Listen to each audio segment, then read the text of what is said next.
Alors Violette et Berlingot, c'est avant tout une confiserie à la fois authentique et contemporaine. Authentique parce qu'on y retrouve tous les anciens bonbons. Je suis très attachée au savoir-faire, à l'excellence. Donc on a essayé de retrouver ici, d'amener dans ce petit cocon les meilleurs bonbons de France et puis parfois des pays limitrophes. Je ne suis pas née dans une chocolaterie ni dans une confiserie.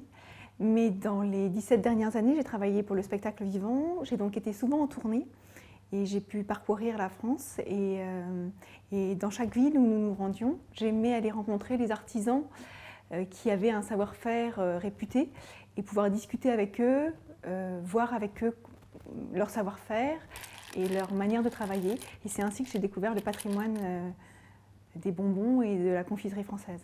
Ce qu'on peut trouver dans la boutique, ce sont des bonbons traditionnels comme les bonbons à la violette, les berlingots, les froufrous, les coquelicots.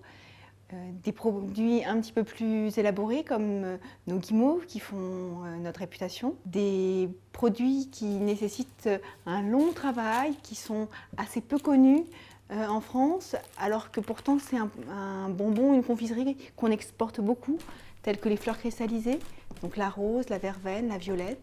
Et puis, chez nous, on trouve aussi des vrais bonbons de l'enfance, comme les roudoudous, ces coquillages remplis de sucre coloré qu'on mangeait quand on était petit et qui, comme le dit Renaud dans sa chanson, nous niquaient les dents, quoi.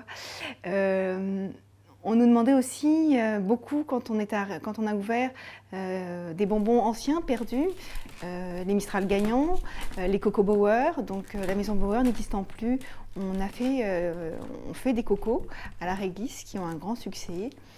Je suis aussi très à l'écoute des clients et de leurs émotions et de leur désir de retrouver des choses. Il me semble que la confiserie a ceci de particulier qu'elle transmet de l'émotion, que le bonbon il est forcément régressif, même quand il est excessivement raffiné, et surtout il transmet de l'affiliation, il nous raconte notre grand-mère, ce que la tante amenait de ses voyages, et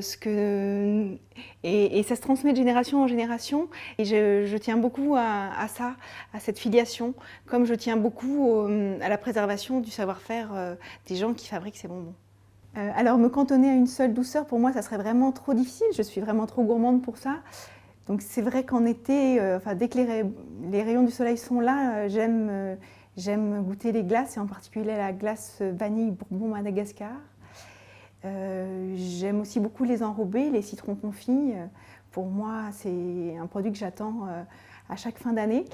Mais sinon, en ce moment, je dois être dans une période assez régressive et j'ai un gros faible pour les souris au caramel enrobées de chocolat.